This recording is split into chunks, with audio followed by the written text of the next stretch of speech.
তোমরা সবাই কেমন আছো? আশা করি সবাই ভালো আছো। আমি একটা নতুন ব্লগ নিয়ে চলে আসলাম। তো আমি এখন আজকে যাব মুর্শিদাবাদ। তো এখন আমি দাঁড়িয়ে রয়েছি শিয়ালদা স্টেশনে 13 নম্বর প্ল্যাটফর্মে। এখন বাজে 3:40। তো একটু পরেই আমাদের 5 মিনিটের মধ্যে ট্রেন ছাড়বে। আমি এখন যাচ্ছি লালগোলা প্যাসেঞ্জার, শিয়ালদা লালগোলা প্যাসেঞ্জারে। তো মুর্শিদাবাদের সব তথ্য একদিনে কিভাবে ঘুরে আসা যায় তোমাদের শেয়ার করব আমি। বন্ধুরা, আমাদের এখন ট্রেন ছেড়ে দিয়েছে। দেখতে পাচ্ছ আমরা অতিক্রম করছি শিয়ালদা স্টেশন, আমাদের প্রথম হল্ট দমদম জংশন।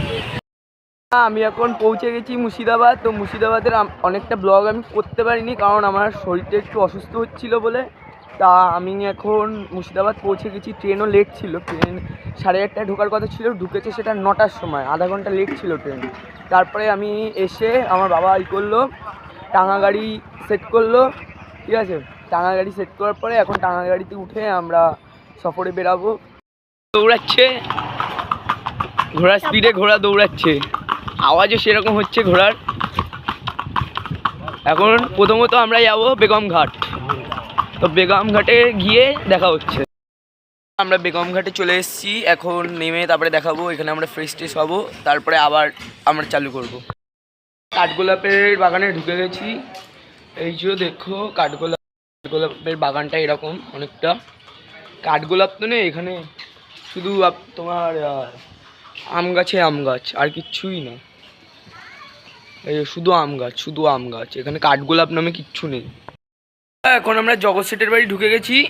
এই যে জগৎ শেঠের বাড়ি, দাঁড়াও তোমাদের দেখা। জগৎ শেঠের বাড়ি। এখন আমরা মিউজিয়ামের ভিতরে ঢুকবো। তা মিউজিয়ামের ভিতরে তোমাদের এটা ভিডিও করা নিষিদ্ধ। তো মিউজিয়ামের ভিতরটা তোমাদের দেখাতে পারবো না, আর আন্ডারগ্রাউন্ডটা দেখাতে পারবো না। তোমাদের বাইরে থেকে যতটুকু সম্ভব আমি দেখিয়ে দিচ্ছি। আমরা আছি বাইজিদের এখানে, বাইজিদের জগৎ শেঠের এখানে, বাইজিখানার এখানে। তো একটু পরে গুপ্ত সুড়ঙ্গ পথে ঢুকবো। তো এখানে কোনো ভিডিও টিডিও করা যাবে না। এই যে বাইজিখানা, এটা পুরো বাইজিখানা। ভিতরেও ছবি তোলা যাবে না বলে কিছু করতে পারলাম না। এবার নেক্সট স্টপ নসিপুর রাজবাড়ি। বন্ধুরা, আমি এখন নসিপুর রাজবাড়ির এখানে আছি। তো আমি আর ভিতরে ঢুকছি না, কারণ আমার তো বেরানোর টাইম হয়ে যাচ্ছে। তো আমি বাইরে থেকে তোমাদের দেখিয়ে দিচ্ছি নসিপুর রাজবাড়ি বাইরে থেকে। আমি ভিতরে ঢুকবো না এখন, তাই। এখানে টিকিট এন্ট্রি ফ্রি 20 টাকা, তোমরা আসলে আসতে পারো। ঢুকেছি মুর্শিদাবাদের রঘুনাথ মন্দিরে। তো এখানে 20 টাকা করে টিকিট, তোমরা আসো, এখানে আসতে পারো। এখানে আমরা নানা রকম জিনিস দেখবো। তো চলো। এখানে অনেক পুরনো লক্ষ্মীনারায়ণ মন্দির আছে। ওই লক্ষ্মীনারায়ণ মন্দির। তোমার টাকা উঠে গেছে, সবাইকে দেখাচ্ছি লক্ষ্মীনারায়ণ মন্দির। এই প্রথমেই ঢুকে প্রবেশপথের ঠিক বাঁদিকে লক্ষ্মীনারায়ণ মন্দির, এই দেখতে পাচ্ছ।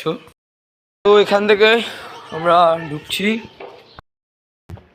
তোমরা দেখতে পাবে এখানে কামান একটা, মানে দুটো কামান, একটা এই একটা, এই দুটো বড় বড় কামান আছে, যেটার দ্বারা আগেরকার দিনে যুদ্ধ করা হতো। ভুল করেও এইগুলো হাত লাগাবে না বন্ধুরা, নাহলে কিন্তু 500 টাকা পুরো ফাইন লাগবে তোমার। জগন্নাথ দেবের মন্দিরের সামনে তখন দেখবে একজন এখানে তিলক পড়াচ্ছে। তো তিলকটা অবশ্যই পরে নেবে। এবার এখানে নানা রকম মাটির পুতুল, চৈতন্যদেব অনেক কিছু আছে। এখানে একটা দোলনা আছে। মন্দির দেখো, আমার ভাই ওরেই চলে যায়। মূর্তি আছে, আর একটা গরুড়ের মূর্তি আছে। আর ভিতরে আছে হলো সম্ভবত ওটা গোপাল হতে পারে। এখানে রাধাকৃষ্ণের একটা। শেষ মুর্শিদাবাদের ট্রিপে চলে এসেছি, লাস্ট ট্রিপ এটা। মুর্শিদাবাদ যেটার জন্য বিখ্যাত সেটি হলো হাজারদুয়ারি টেম্পল। তো এই হাজারদুয়ারি টেম্পলে চলে এসেছি এখন। তো তোমাদের দেখাচ্ছি হাজারদুয়ারি টেম্পলটা। এই তো দেখো, এটা হলো ফুল বাগান, এর পাশে পুরো বাগান। আর এই যে হাজারদুয়ারি। এবার ভিতরে ঢুকে তোমাদের দেখাচ্ছি। যদি ভিতরে ক্যামেরা অ্যালাউ থাকে তাহলে দেখাতে পারবো, আর যদি ক্যামেরা